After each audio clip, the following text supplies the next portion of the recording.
I have fallen in love once so far in my life. I was 25, I was living in San Francisco. I was walking into a coffee shop and I saw the most beautiful woman I've ever seen before.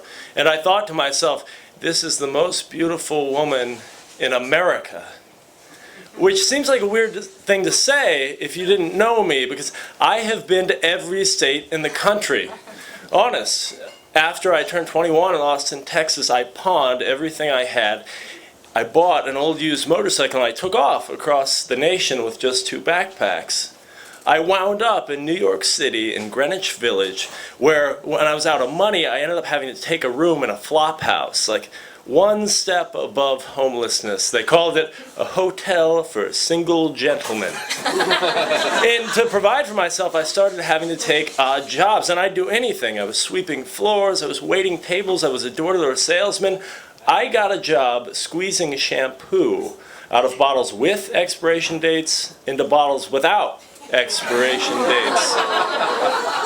I never asked. It was just 2 weeks. I got jobs all over the country from there. Jobs in New Orleans, jobs in Maine, jobs in California, and each time I would return back after each temporary little labor gig back to New York City, back to the village, back to that little flop house room I would rent there, where I would sit down from 12 midnight to 6 a.m. sunrise, and I would write, working on this novel that I had started in college.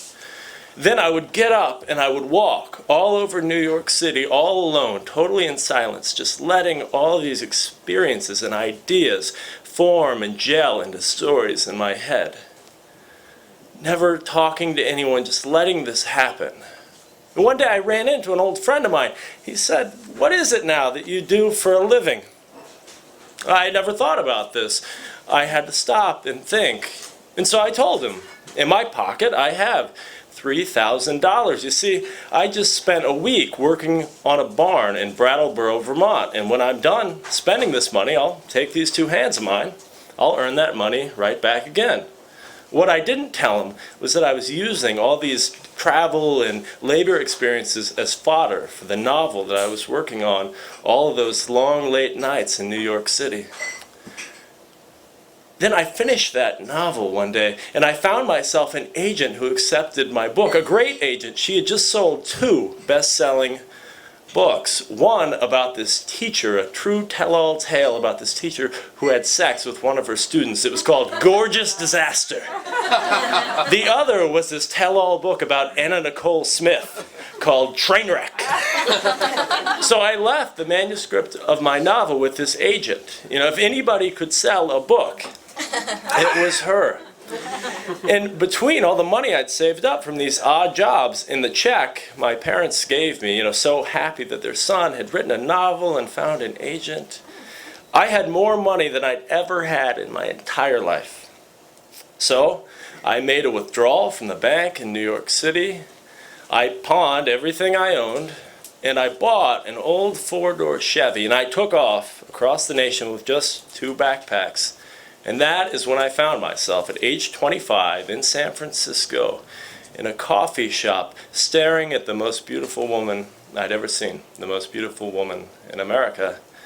I took a deep breath and I walked over to her. She was sitting down alone at a table, drinking a cup of coffee and pouring 2 creams and a sugar into it. And I sat down right there across from her. Took another deep breath, not knowing what I'd say, and then something very suave came out. I said, "I've been a lot of places. I've done a lot of things.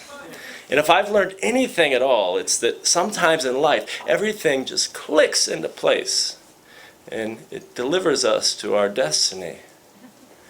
And she stopped dead in her tracks and looked right into my eyes, these gorgeous green eyes of hers. And she put down her coffee and she said to me, "I think that sometimes in life, if you know exactly what you want and you're not willing ever to settle for less, maybe you find your destiny quite often." And as I stared back into those gorgeous green eyes of hers, she told me all about herself, and that she, this beautiful woman, had just quit her job, and she had traveled by Amtrak train all the way from San Francisco to New York and back just for fun. And as I sat there listening to her go on, she told me everything she wanted in life. She said, I just want to get on the open road and I want to drive and never look back. And I want a family. I want to have children. Yes, I said, yes.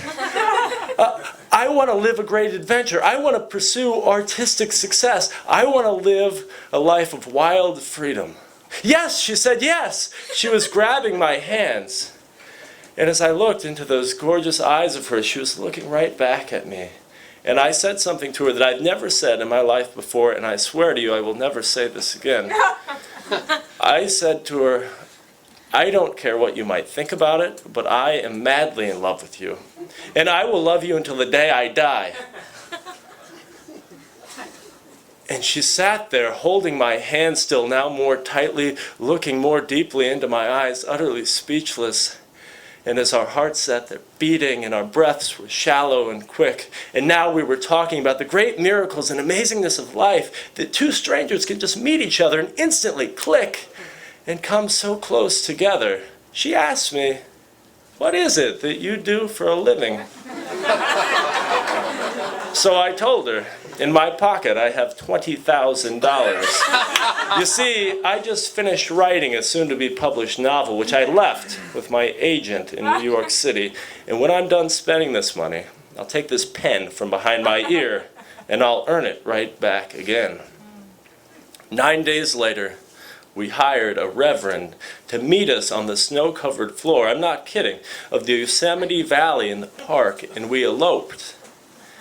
And for the next 6 romantic, beautiful months, we lived in a used RV, driving to Alaska, to the Grand Canyon, to Mexico.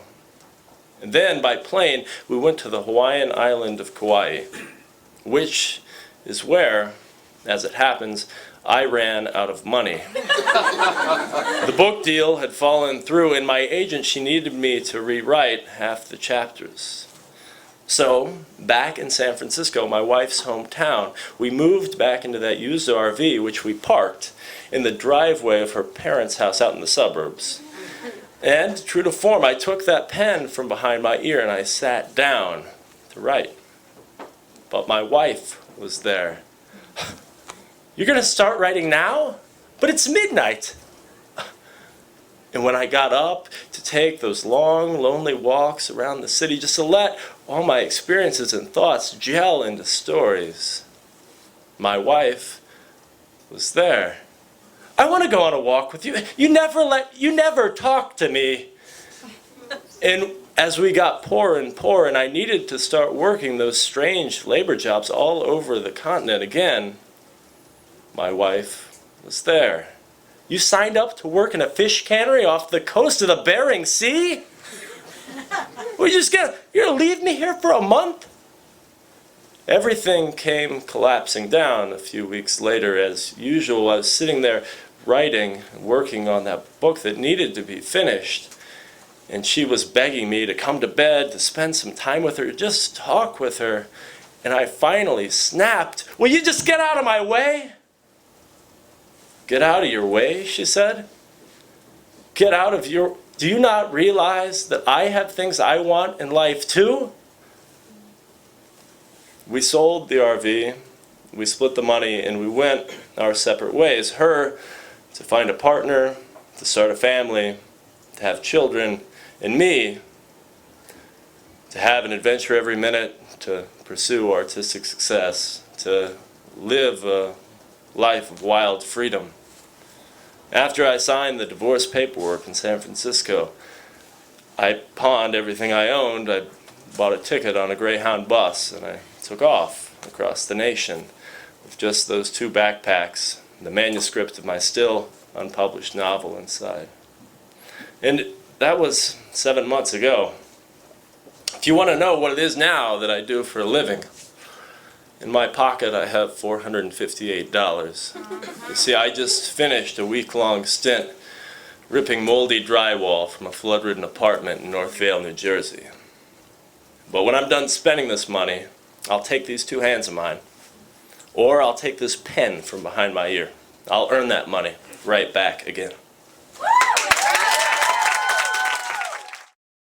I'm Woodrow Landfair. I've been to every state in the country. I started doing storytelling from a creative writing background, and I was looking for an audience. At the time I was totally unpublished. I started performing at open mics all across the country, and then hosting my own shows in any town I was working in where I was doing odd jobs. And finding SpeakEasy DC was just, finding a diamond in the rough, a place that hosted their own storytelling open mics, a place that did their own professional shows, a place that also ran its own workshop, and it is, I'd say, the premier, certainly in this region of the country, as far as storytelling goes, the premier venue.